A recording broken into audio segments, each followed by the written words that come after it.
the world. You've been on the receiving end of other people's kindness and generosity and thoughtfulness, and it For sounds sure. like you've really been conscientious of paying that forward. For sure. Yeah. For sure. And as I said, I always realized it, but I realized it more through the writing of this book about how many small acts of kindness added up to a better life. Welcome to the Huntley Leadership Podcast, helping leaders be a positive catalyst in the people they support, the organizations they serve, and the communities they live. This podcast will make you think, laugh, and grit your teeth with new determination to make your parish or business a place of transformation and purpose. If you're still breathing, you are powered for impact. Hello, my friends, and welcome back. So excited to have Tom Seeman on the show today. Tom, welcome to the show. Well, thank you, Ron, for having me. I'm looking forward to it. It's going to be a fun conversation. Yeah. You wrote the book, Animals I Want to See. Tell us maybe what drove you to want to share this compelling story? Yeah. Well, the book is about my life growing up in a family of 14, Catholic family, in the projects in Toledo, Ohio, and sort of creating a successful life out of that. I had told this story, I've had some success in life, and I've told this story, and people are always really surprised by the story, naturally, because of my surroundings now. And people have said, oh, you have to write it. And then I was at an event with President Bill Clinton, and he was very focused on me about this story that I was telling him. Somehow he got into my story. And he also, didn't grow up in an advantaged way, obviously. And he told me, you have to write this. And so it was sort of pushed me over the edge. Enough people had told me, but it took a number of years after that to actually write the book. Writing a book is not an easy process. No. My writing tended to be business writing. And so even my style was not lending itself. I would try to write it. And so eventually I hired a writing coach to help me and got it down on paper. And I think it's an interesting story. I wrote it to, I think, tell the story to people, but also hopefully to inspire some people. Yeah, that's a great idea to get a writing coach. I've written one book, writing another one, and I find it challenging. I never even thought to get a writing coach. That is an absolutely genius idea. Well, I found it quite fascinating to have Bill Clinton as one of the people that reviewed your book, and I just thought, wow, how cool is that? And so it clearly is a compelling story. So give us a little bit of background in terms of maybe where you're at now. I know you've graduated from Yale, summa cum laude. Right. And you also went to Harvard to study law. I mean, in terms of educational pursuits, you're not going to get higher than that in terms of accomplishments. So congratulations on that. Thank you. Give us a picture of where you're at now, because I know you're a businessman as well. Right. And then maybe where you came from. So where I am now, I live outside of Boston. I've lived abroad a lot. I've worked for really large entities, including McKinsey, the large consulting firm, for a number of years, and then started a company in Germany with McKinsey colleagues, sold that, and came back to the United States and bought my first business here, and then have bought a series of businesses over the years, sold some, have basically been a business, acquirer and builder since then. And that's how I've made my living, and that's how I've sort of built my success in the business world. I'm also, married actually to a Jewish woman, father of 4, and 3 daughters and a son. And actually, one of my sons goes to Villanova, where he plays lacrosse. It's a Catholic school, just interestingly. Cool. Yeah. And my daughter will be a freshman at University of Virginia next year, so she's our last one. So, I believe success is defined, for me at least, just for me. Yeah. Both in terms of, success in your professional life, but success in your personal life. And I think I've so far accomplished that. You never know what can happen, right? But you can't take it for granted, can we? But right. It sounds like you have a beautiful family, and you enjoy being a dad. I do. Yes, I've enjoyed being a dad and being a very different dad from my dad, which we can get into a little bit. Yeah. Yeah. Tell us a little bit about that. Yeah. So my dad, was a very mean guy. So my mother is like a saint. My mother is selfless, giving, held the family together, had a stated purpose of holding the family together. And my father was alcoholic, but also separate from that, I think he had some oddities in his personality. He was very mean and actually tried to, in some ways, prevent some of my success, for example. I think he didn't like his life. I think he's a very smart man. I think he didn't like his life, and probably didn't then want his children to go off to these things, and would sometimes mock me or whatever, and mock my success and things like that. So that was an interesting period. So at one point when I was in fourth grade, and the book tells the story, we're all asked by the teacher to say the greatest thing that each of our parents has given to us. And, all the kids are going before me, and they're saying all these flowery things, sometimes to the point of not being real. Right. And I'm a very, I'm a very confident, smart kid. And I stand up and I say, the greatest thing my mother has given me is that, she's always there for me, or something like that. And the greatest thing my father has given me is an example of what I don't want to be. So, and of course, and this is grade 4. And people gasped, right? And the teacher was like, wow, and so, yeah. And I've kind of done that. I've kind of become a father, I think, that is very different from my own father. Yeah. It's helpful to know what we don't want to do or be, or isn't it? Because it can be a heck of a motivator. Oh my gosh. It's hugely, I think knowing what you want to be is important, but knowing what you don't want to be was a big help in my life. I drew, I always say I drew lines around my life that I wouldn't go outside. Part of that comes from the church, I think, too. The Catholic Church has a lot of rules. I became very rule oriented, and I made rules for my own life, including one that I would never take a drink of alcohol in my life, which I have never done because of my father. A lot of interesting rules along the way, some that have changed over time. But I'm sure the source of that, well, probably my mother helped a lot, but a lot of it comes from the church, I'm sure. Isn't that neat? Yeah. And your mother made sure you got to the church, right? As that was part of her value system, and something she wanted to make sure she gave you. So when the book starts out where we're moving from one area of the projects in Toledo to another area of the projects in Toledo, and when we arrive at the new place, my mother goes to so we live in the projects, which is primarily African American, and next door to that neighborhood is a more Polish neighborhood. Toledo has a lot of Polish people, a lot of Central European people, and in that Polish neighborhood is a Catholic church. My mother's Catholic, and she talks to the priest, and he agrees to allow us to go to the school without paying, but we have to work at the school in order to sort of pay for our tuition. So at a very young age, we become sort of janitors at the school, especially during the summers, where we clean the whole school. Re-wax the floors, et cetera, take all the desks out of each classroom. So it was an amazing thing, though, that my mother pulled that off with no ability to pay, Right. Yeah. Well, and I'll tell you, that sounds like actually a really good job to have, too, as a young fellow. Like, you probably learned a lot of stuff, and work ethic being one of them. Yes, I was always driven to doing everything really well. And so the book sort of details how I really get into it, and how when I clean a toilet, I reach behind the toilet and clean where no one's ever going to see, right? I'm driven to do a job and do it well. And so are a lot of my siblings. It's not just all me, but I think I was the youngest to start as a janitor. Some of my older siblings didn't do that. Yeah. Neat. And where did that come from? Like you say, you see that same type of value in your brothers or your siblings. And so where did that come from? Was your going the extra mile, or making sure that you do things to the nth degree? Well, I mean, that's sort of a question about nature versus nurture. Is it in us from our birth, or did we learn it? Certainly observing my mother. My mother is the kind of person who you would come home from school, and we're living in the projects, right? Where a lot of things are messy, and you come into the door, and she's got a screwdriver with a rag wrapped around it, and she's got the screens out, and she's cleaning the slot where the screen would pop in. She's just so driven to do things well. Or when she makes a meal, most kids around us are eating potato chips and stuff, and there's no snack foods allowed in the house, no soda allowed, no soda pop allowed in the house. Instead, she makes meals, and she makes desserts from scratch. Like when she makes the desserts, think about it, she's feeding 12 children. She has to make dozens and dozens of cookies. She does it all the time. And she doesn't just make simple cookies. She makes, like, as I detail in the book, she makes these things called pinwheel cookies, where she has to roll out the white dough, roll out the chocolate dough, put them together, roll them, cut them into cookies. It's just, she was like an artist of what she was doing.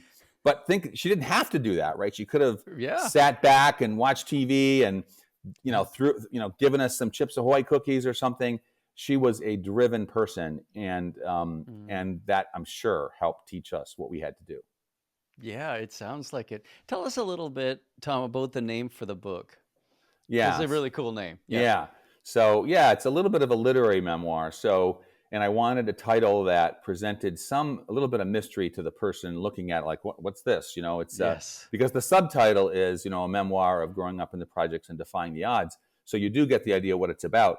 But Animals I Want to See, it's because I was a list keeper when I was a boy, and still am today, not just as a boy. And one of the lists I kept was animals I want to see one day. And Ah. so it was all these wild animals. And, like one of my friends in the projects would say, how do you expect to see all these animals? You're living in the projects, you have no money. And so it's a metaphor for all my hopes and dreams of Mm. success, basically, that list. Beautiful. Yeah. Yeah. That's so neat. Now, well, and tell us a little bit too about, like, I'm in Canada on the East Coast, on the farthest, right on the Atlantic Ocean. And Right.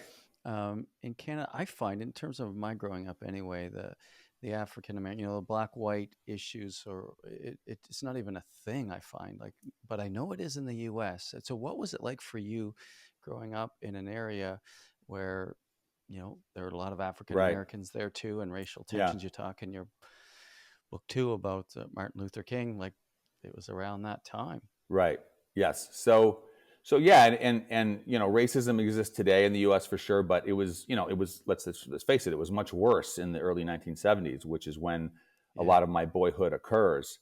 And one of my, Muhammad Ali was like sort of a hero of mine, and I would hear the kids in my neighborhood praising him, and then I would go to school, which was mostly white, and I would hear Mm. people, because they were reflecting what their parents were saying or what they, I don't know, and Yeah. so it was an interesting split in my mind about some people can praise the same person that other people seem to dislike very strongly. He was, Yeah. he challenged the status quo for sure, Muhammad Ali, with many of his statements, which when you look back and read them today, were remarkable.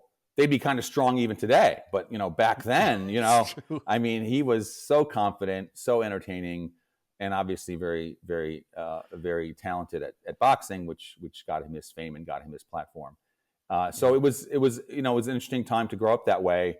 Um, Interestingly, in the projects, there were only a few white families in all these homes along this street called Bronson Mm. Street, and they were all the whites were grouped together on one block, which is Mm. which is interesting. In other words, even the housing authorities were segregating us. You know what I mean? Because they assigned us the houses. Yeah. So I just think Yeah. that was such a fascinating thing that I realized later in life. I didn't realize Yeah. it so much uh, as a boy, although I did realize it as a boy. Yep. But it became even more stark in my mind as we were totally segregated when we were kids. Yeah. In the projects. Yeah. Wow. And what were some of the, like, when you think, what were some of the happiest, like, the funnest memories? Because there's a line in a country song which I find hilarious. It said, "Money can't buy growing up without money." Think about that. Money can't buy growing up without Right, money, right. because you do things differently, right? There is a big benefit to growing up without money if you manage to be successful from that. There's a huge disadvantage Yes. if you Good you point. don't. So yes, like I look back and I say about my own kids who are growing up with much more privilege than I had. Hmm. Wouldn't it be better for them if they didn't have all this, because they would be more motivated and stuff?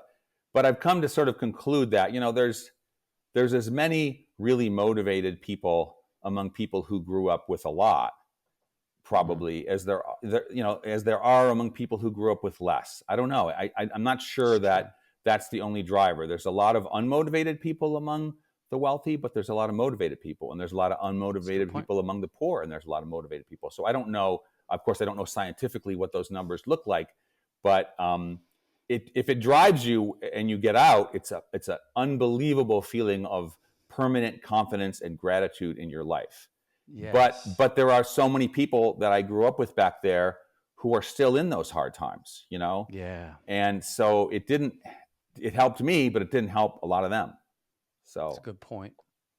That's a good point. And wait, so you got the break by, were you an altar server before you got the break to go to that Catholic school, or after, or during? What was the sequence there in terms of when you became an altar boy? Yeah, so we call an elementary school there a grade school. So when we got to the grade school, I was in, when we moved, I was in second grade. So I Hmm. became a server, I think, in fourth grade, if I remember correctly, maybe fifth grade. That was around the time that you did that. Right. Okay. And there's some funny scenes about that. Yeah. When I'm in the sacristy, and the other server, the priest is not in the room, and the other boy like takes the hosts, out of the plastic. Came in big plastic bags, and Yeah. he was hungry, took some hosts and starts eating them, and he takes the altar wine bottle and he swigs. I mean, these things were happening all the time in the sacristy. I did not do that, because remember, I never took a drink of Yes, alcohol in my that's life, right. Yeah. but it was just fascinating what boys do right at those young ages. Wow. Oh no, it's absolutely Yeah, true. right, Absolutely true. We get ourselves into all kinds of silliness for sure. right. You talk about, metaphors like the bridge metaphor, and kind of growing up in the projects. I'm sure there's opportunities. There's plenty of kindness and having each other's backs, and you talk about that, but you also talk about the trouble you can find yourself in, and you kind of went down that road for a while. Tell Yes. us a little bit about that, and maybe how the bridge came into it. Yeah, so there was a walk bridge. So I lived next to a highway, well, a little bit of distance from the highway, but you could get to the highway, and there was a walking bridge over the highway. Mm. That walking bridge was destroyed in an accident when a big truck hit it eventually later, and I think it might have even been rebuilt, but it was it was a very rough, sort of small little walking bridge, and Mhm. and I tended to cross that bridge and go to the neighborhood over there, where a group of my friends were when I was in late grade school, like seventh, eighth Mm. grade. My friends were over there, and we had a little group, and two of us were white and two of us were black, and we would engage in behaviors that Mhm.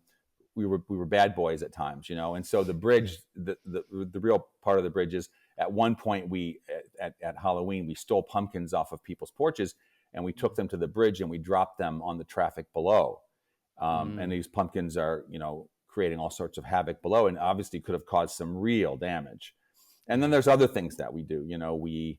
We break into an old trailer, which is not that big a deal. It's an old trailer in somebody's yard, but it's not something you should Mhm. do.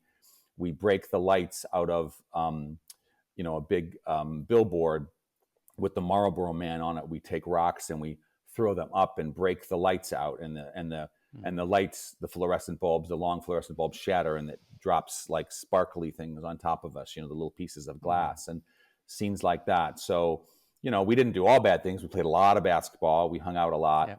but we did some of those kinds of things. Which Yeah. and then when I got to high school, the story of my getting to high school is an interesting one, which I should tell. But Please. Yeah. um, that shifted everything as far as my outlook on life. I'd say it shifted a Mm. lot, not everything, but a lot of things. So yeah, the Mm. story of my getting to high school. So all the siblings in my family before me, went to this Catholic elementary school. But then when it came time to go to high school, I'm the fifth of 12. When it came time to Yeah. go to high school, they went to the local public high school. Okay. And my brother went to another public high school, which was like a trade high school. And and they weren't very good schools. But I always had this image of myself not going to that school. I always had my image of going to one of the Catholic schools, because in Toledo there are really no private high schools other than the Catholic schools. Plus, I was Catholic, so it made sense. And the nearest Catholic school and the cheapest Catholic school to go to was Central Catholic. So I figured out completely on my own, honestly, that if I kept my paper route and made this much money because I had a paper route, if I Yeah. worked at the school, I could pull together the, I think, $400 or so that it cost to go to Central at the time. But I couldn't afford to go to the other schools, which were more expensive. But I went to take the Catholic schools admissions test, and I checked the box for my results to go to Central. And then I saw on there the list of the other schools, and one of them is called St. Francis de Sales, which is a Catholic college prep school. It's all boys. It's coat and tie every day. In my neighborhood, it was like talked about as like the sissy school because of the coat and tie every day. Mhm. But we used to play our grade school football games on the fields next to St. Francis. So I knew what St. Francis was. And so as an afterthought, I checked the box for St. Francis, knowing that I couldn't afford to go there. Right. And then I forgot about it. And then a number of weeks later, I was called to the principal's office at my grade school, And I went in, it was Sister Ann, and she said, "There's someone here to see you." And I wasn't used to going to the principal's office because I didn't tend to get in much trouble. I was a very good student.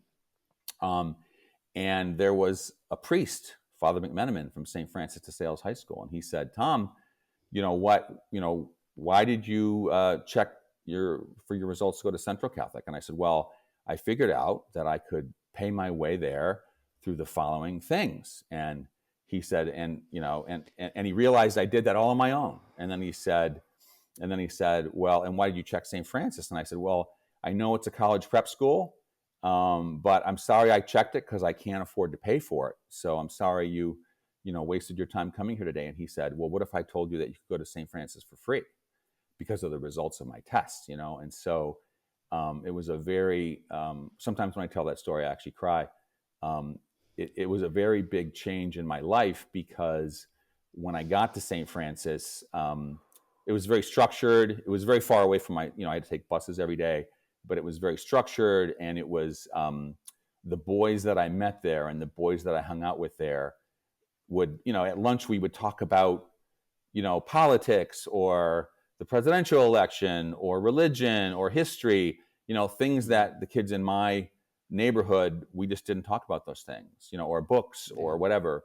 And it was also a very academically competitive environment. Like some of the, I was put automatically into the top class. In those days, they put you into your homeroom based on your test results.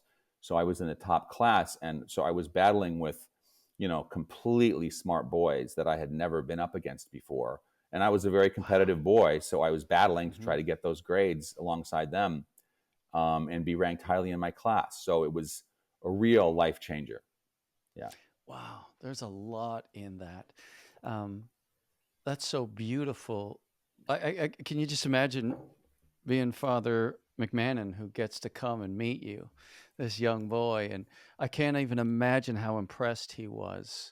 I don't hear any sense of entitlement in you, Tom, as a young boy. It's like, I'm going to do my paper route. I can work at this school and I'm going to be able to afford it. No, I don't hear any entitlement in that at all. Right. And to be that priest, to say to that young boy, what if you get to go for free? I would have liked to have been that priest to be able to say that to you as a young boy that day. What a joy And that would have and, been. and to that point, and obviously you're not meaning to lead to this, but I will say it. So I have given $1 million to St. Francis to establish a scholarship, which does exactly that. It doesn't just provide financial assistance, but it has the school go out to get those kids who otherwise wouldn't think they could go to St. Francis, and tells them you can go because of this scholarship. And it's not seeking just boys like me who were top academically. It's seeking anyone who can make it through St. Francis and who would, have a better life for going there. And so we now go out and seek, boys from all these neighborhoods and bring them to St. Francis, and it's been a big success. Yeah. Well, I'm gonna include the link for Breaking Barriers, because that YouTube video that you guys put out there, I certainly welled up with tears. It was so moving, and it must be so rewarding. Can you imagine? Did you think as a young boy that you would be the person giving these opportunities to other families when or maybe you No, did? I no, don't no. know. I No. didn't. I didn't have quite that much foresight. But I was the kid who, like we were wearing coat and tie, but the coat that I was wearing was, from like the 1950s or 40s that I bought at the rummage sale at the high school. So Sure. I don't know how I could be like that and quite have that much vision. But Yeah. like Yeah. you said, I too cried when I watched the video.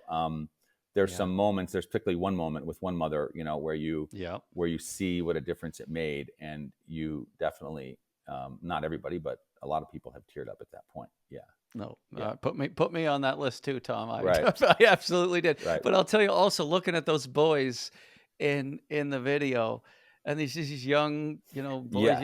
you're a little bit awkward Oh, looking when you're oh my that age, God! It and reminds right. you. It reminds you how awkward boys of that age are. Yes, and you were too, and I was, Oh, and I was too. skinny and a big afro. I Right, just right, was, yeah, right, yeah, right, spaces in my teeth, and it was, you're just right, trying to figure out who you are in life, and right. here these young men are. It is such. It's such a compelling story, and we talked a little bit before we hit the record button that we're recording this during Holy Week. In fact, today is Holy Thursday, and I just think about the power of the resurrection, the Paschal mystery, the whole principle of be who you are no matter what, and trust in God, and don't let anybody knock you off your course, because you will rise again. It's just the ultimate story of triumph, how love triumphs.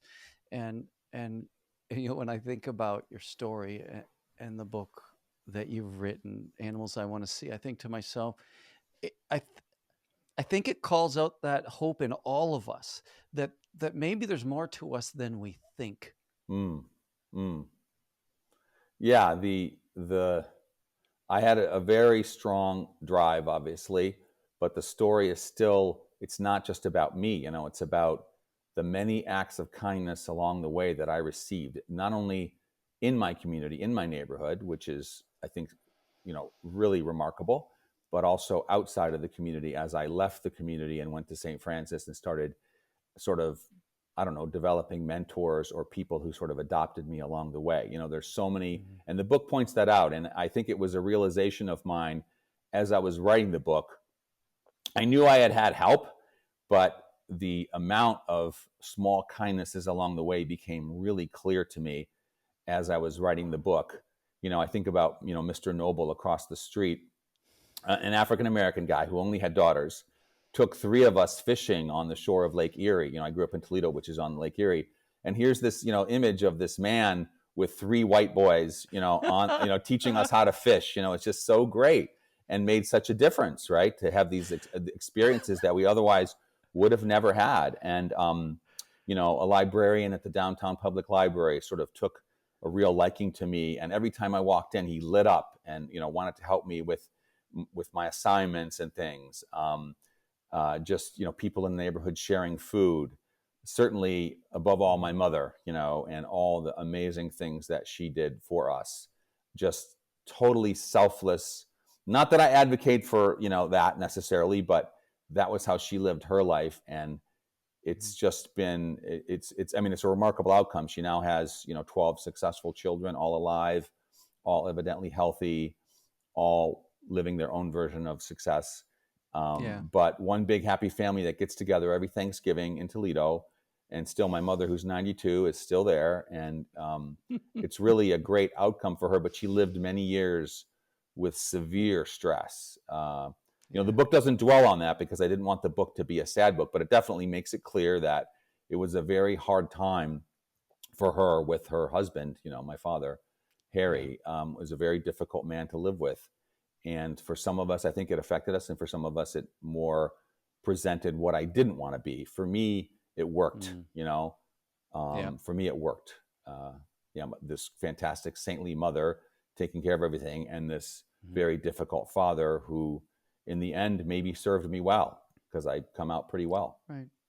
Yeah. Thank you, Yeah, Lord, for that. right, That rock in my sandal, so to speak, or that thorn in my side. right, right, For some reason, and suffering is an important part of this side of heaven, and it does develop our character, and it does have a critical role to play in life. Although, don't we mostly want to run away from it, or discount it, or what have you? But yet, right, suffering is such a part of life. There's nobody that doesn't have to suffer at different times. All of us, that we have right. that in common.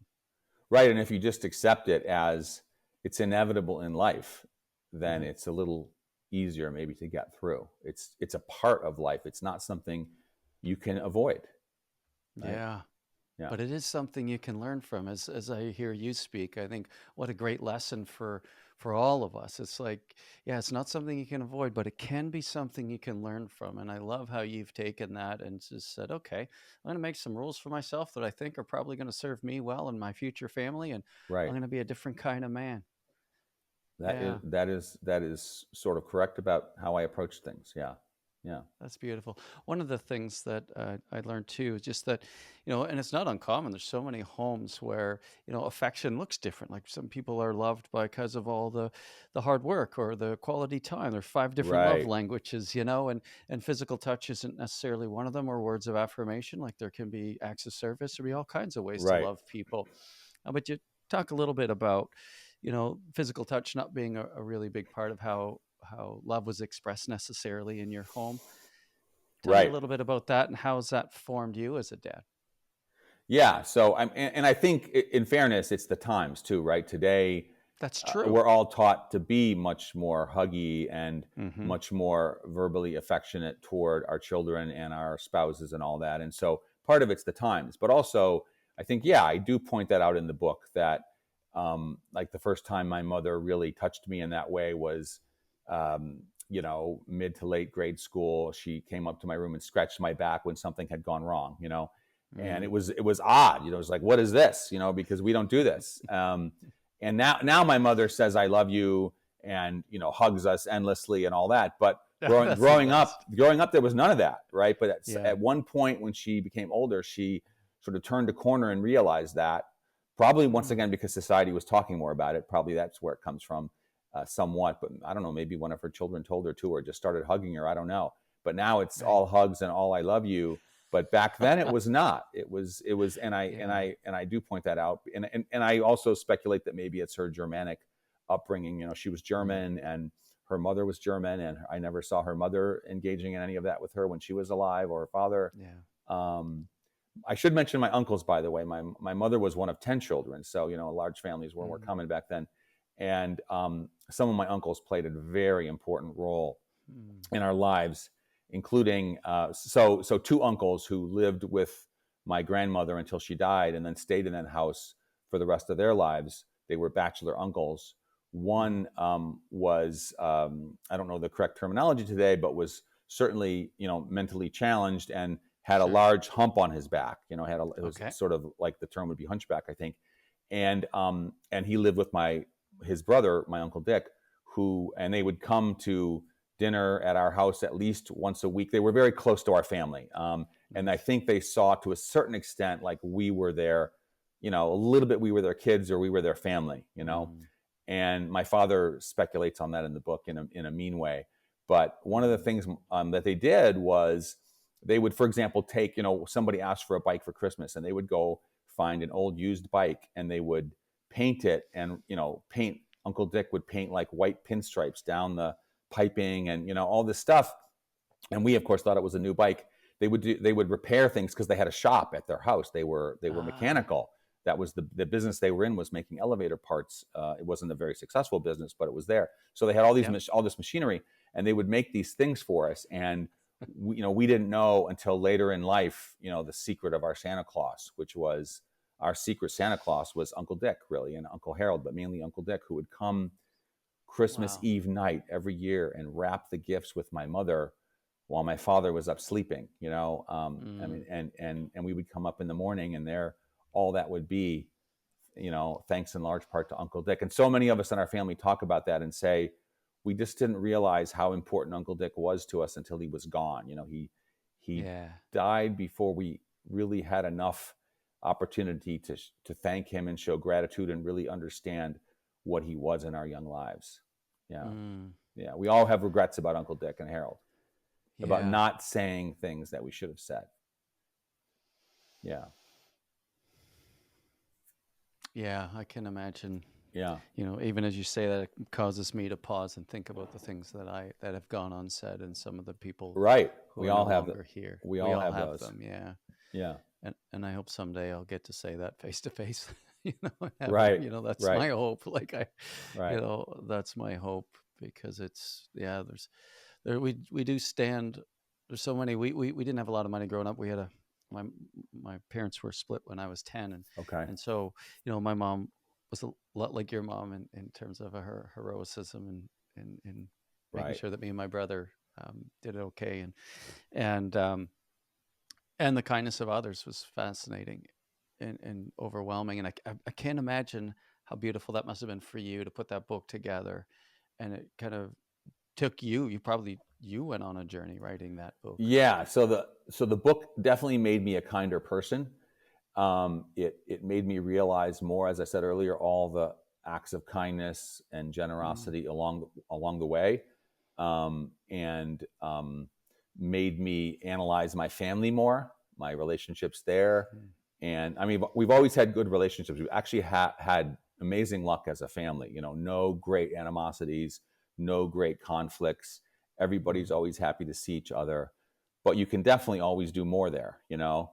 And I've grown Yeah. closer to certain siblings that I was, you know, I'm really close to one brother. I talk to him every day because we're in business together, in a business in Chicago. But Yeah. some of my other siblings, and I always called people. I'm a caller. You know, I definitely check in with people Mm. more than some of, say, my siblings or friends do. But I've gotten Yes. even better at it, and I've drawn closer to some of my siblings through this book. You know, it was interesting for them to read it. It was interesting for my mother to read it. I think she was nervous about reading it, about what it might say, about what it might Yeah. dredge up. But she told me in the end she was very, very happy with it. You know, so Mm. yeah, That's classy. That is absolutely beautiful. And it certainly is, and I hope all of our listeners like go get the book.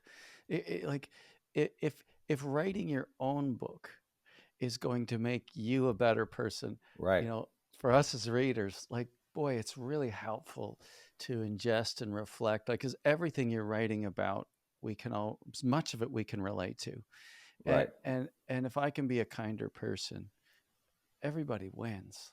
Like as a dad, as a yeah. husband, as a whatever. It's just so beautiful. Yeah, one of the It's things such I a say at the end is that I try to do a kind act for a stranger every day. And like that's not mm, like super deep or unique, right? People have said it mm, before. But if you actually put the discipline into your life, um, not to be selfish about it, but it actually makes you happier too. If you do an act of kindness for a stranger every day and you're looking out for that opportunity. You know, I used to be a little bit of a, you know, I'm still an aggressive driver, but I would, you know, tend to want to get in before that guy, whatever. Now I just let him in, you know, and that might be my act of kindness for the day, something that small. Sometimes it's really big, like creating a big sure. scholarship at St. Francis. I did that on one day, right? But Yeah. but another day I just let somebody in traffic, and it made that guy happy and it made me happy, you know. And Yeah. so I actually try to do that every day, and it's a very small thing that can make a big difference, not only in your life but in lives of others. Amen. Amen. So such good, Right. simple wisdom that we can apply. Before I let you go, there's two other things that I wouldn't mind just breaking open a little bit because a lot of our listeners are working hard in parishes and dioceses trying to make a difference, trying to make church matter, and growing in leadership is a big part of it. I don't think in our Roman Catholic faith, I know there's a lack of attendance has dropped and stuff, but I don't think it's because we lack faith. I think we lack faithfulness. Sometimes that's a little Mm-hmm. bit of it, but I think leadership is a bigger issue that we face in terms of how to run parishes in ways that are compelling, that make a difference, that add up Mm-hmm. to a God-sized difference in places. And so, what types of things, like as a business owner and running businesses, what kinds of things? How have you evolved? How has business? How has leadership in business Yeah. caused you to evolve I mean, leadership in personally? business has changed a lot over the years. You know, when I was a young man starting out kind of on Wall Street kind of attitudes in the 80s, you know, you Mm, were aggressive, you were confrontational with the person on the other side of the deal. mm, Those kinds of practices fell away over the years. You know, I had this one boss who was just this mean son of a, mm. you know, and just Yeah. would and he was victorious. Like he made tons of money and was viewed himself as very successful, and others saw him as very successful. That wouldn't even begin to work today. You know, Mm, today it's much more cooperative, and you know, it's much more. I think CEOs that I know are kinder, much more team oriented, to try to create value. Certainly, mm, teamwork has come way up in how businesses work. You know, things used to be much more siloed. Now it's cross-functional teams, et cetera, that mm. do things. And I think another thing I would say about church in particular is, you know, I'm on the board of the Museum of Fine Arts Boston here, the board of trustees here. I'm also on the Yeah. board of the Boys and Girls Clubs. But I think about the museum because the museum is in a business that needs to attract younger people. You know, going to see an art museum has become, you know, it's certainly gotten younger in recent years because of all the efforts, but there's this whole effort to draw people into the museum, Mm, diverse audiences, younger audiences, and the techniques for doing that are to, you know, are to present things that appeal to those people, to bring them in, and then mm. they see that thing that they wanted to see, and then they go over next door and they see this other thing that is a beautiful work of art, and they have that experience, you know. Mm. So just getting them in. And so I think about the attendance issue with the church. What are ways that we can think of to bring people in? And Mm. it's probably not the same old thing, because it's been proven that it's, as attendance is falling, it's being proven to not work. So Yeah. how do we come up with, without going overboard, right? Without, like, the Mm. museum could also have a rock concert and draw people in, but that's not, you know what I mean? It's Right. within your mission. Still got to be within your mission, but to try to find ways to draw people in. Yeah. Yeah, that's really well said.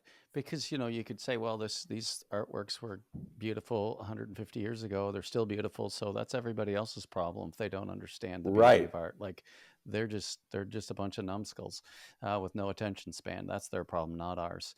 And just keep doing what you're doing. But that's you guys have a mission to share beauty. What is the mission? Is Yeah, I there think a I think arts institutions everywhere have taken this challenge on and have mm, said, we're not going to do what you just said, which is to say this is beautiful and you can come or not, and mm, and you just don't know, you're missing out or whatever. But mm, it's become a process of trying to draw new audiences in to make the institution more and more relevant to society, so it doesn't become yeah, this dinosaur that yeah. eventually maybe can't sustain itself, right? So Well, and isn't that the church's story right. potentially? Hopefully not, but that's what we're up against. The other thing you mentioned there too, Tom, I just want to pick up on is that yeah, there was a way of doing business in the '80s that had a particular flavor to it, a particular Mm, style. That style doesn't necessarily fly anymore. And no. and when you're rubbing shoulders with other CEOs, it's like no, they've become kinder. They're more team oriented. They're more cross functional. Like things have evolved in terms of the Yes. way business is led. And I think, in the work that I do as a leadership coach, it's that type of thinking too. Like, 'cause I don't know that seminaries have changed a ton in Mm, terms of how they form these young men as priests. But boy, in terms of getting out and then leading people who actually live in these worlds in terms of their work environments and the businesses they run, if this is happening and evolving this way, but that evolution's not taking place in the church in ways that are consistent with the mission, as you mentioned, then it's going to set us back. And so I think part of the evolution of the church is evolving how we lead. right. Right. Mm, And that, I can believe that. Yeah, people have to see a credible leader in the person they're talking to. I just thinking back when you were talking about all my childhood discussions with priests, like at my parish, or especially at mm, St. Francis, because there were so many priests there, I could take my pick and ask the same yeah, question to 10 different priests and go through them and get all these different answers. But I had an automatic respect. And I think the the automatic respect that we used to have is less so in modern society. I think there's a true. lot less automatic respect, and Yeah. it's, you got to, like, prove it all the time, and you're under Mm, challenge to prove your leadership all the time as a mm, CEO or as any other type of leader.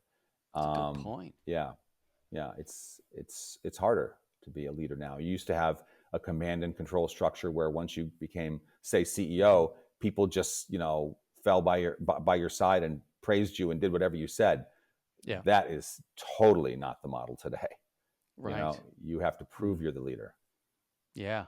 Yeah. Yeah. And you have to be worthy of trust. Right, And right. And you have to be yeah. vulnerable, and you have to be all these things. You have to be a real person and express when you're, not sure, and when you're wrong, and bring in people to help you make decisions. One of the companies I Mm, bought had a more command and control leader that I bought it from, the founder. And when I mm. came in and started asking them all, well, what do you think we should do? They were like stunned, even suspicious of me, because they thought I was asking him his answer, and then I would go and ask the woman over here her answer, and they thought I was checking up on them. But then they began gradually realize I was just trying to get the right answer, and I didn't know Yeah. this business the way you know this business. You've been working here for years, and I'm new. Yeah.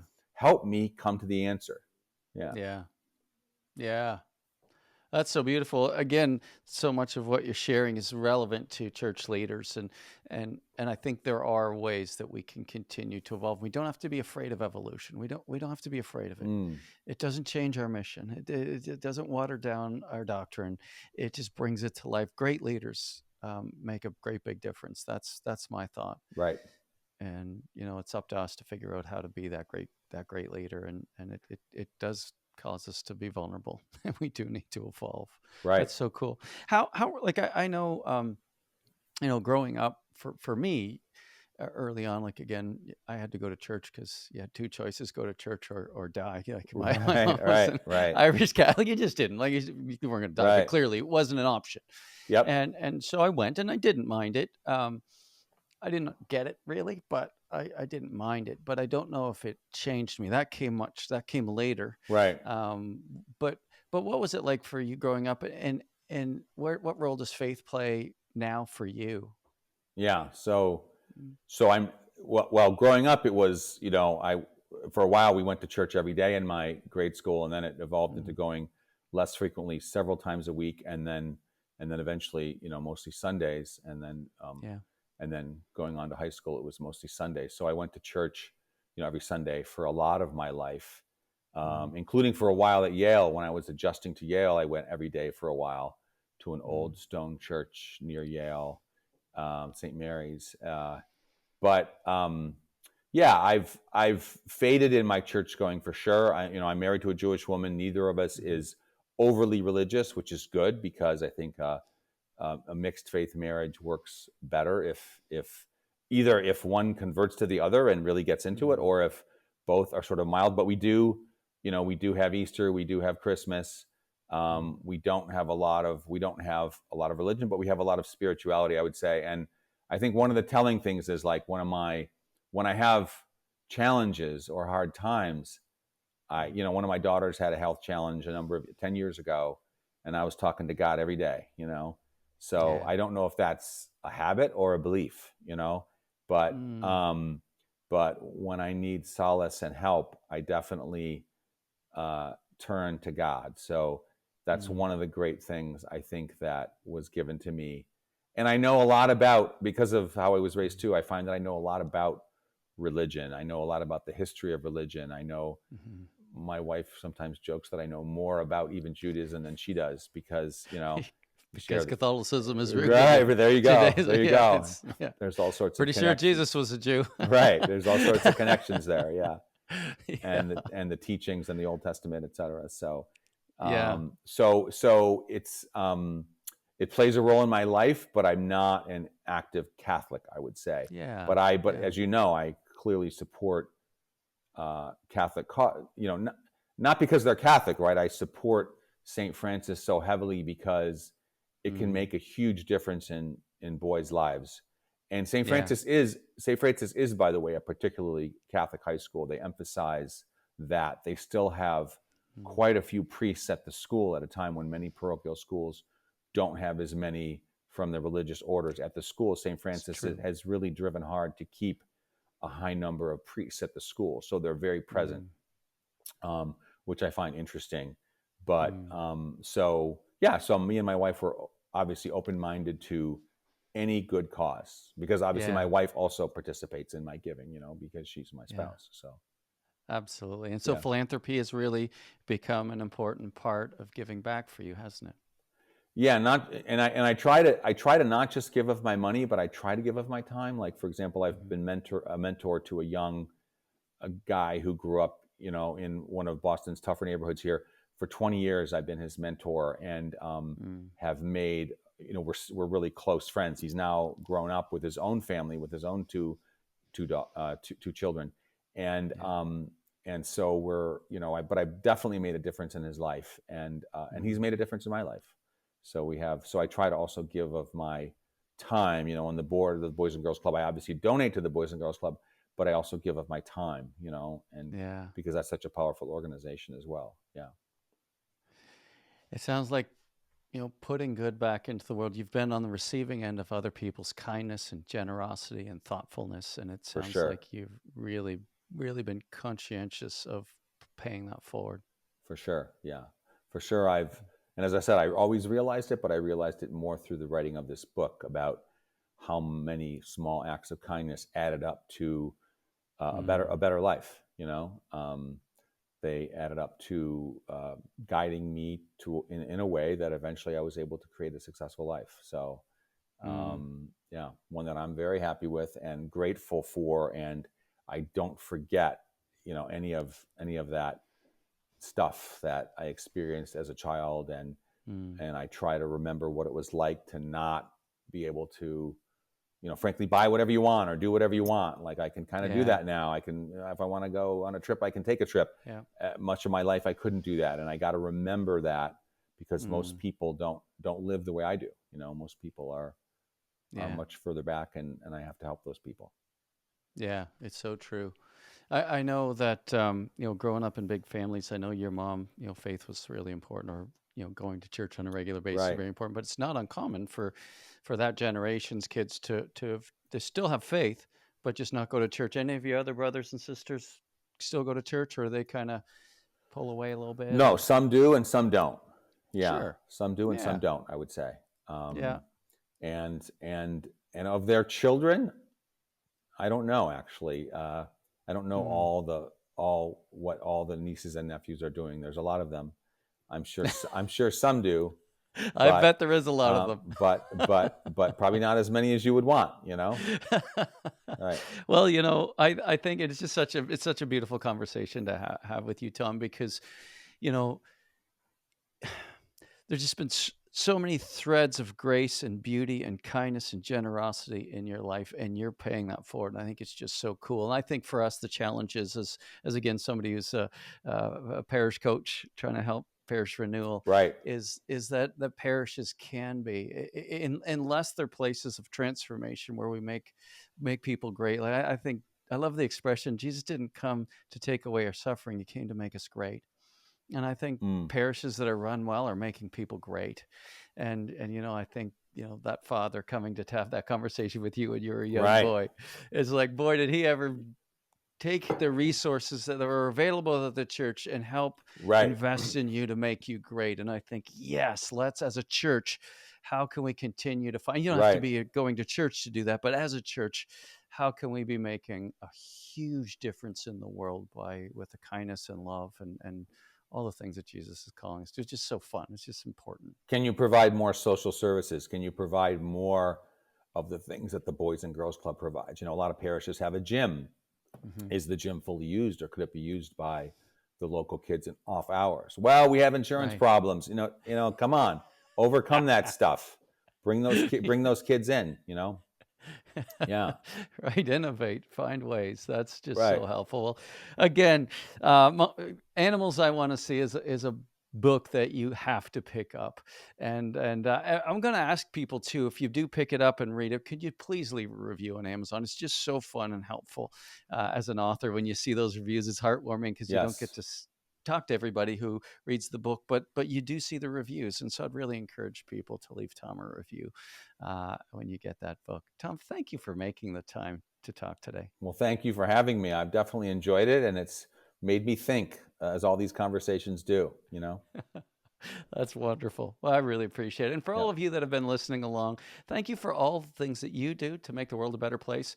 Maybe today, especially, we can take Tom's perspective and his encouragement to do one act of kindness today to a stranger. I want to encourage you, as you lead this week, be faithful to God and generous to others. See you next time. And remember, if you're still breathing, you are powered for impact.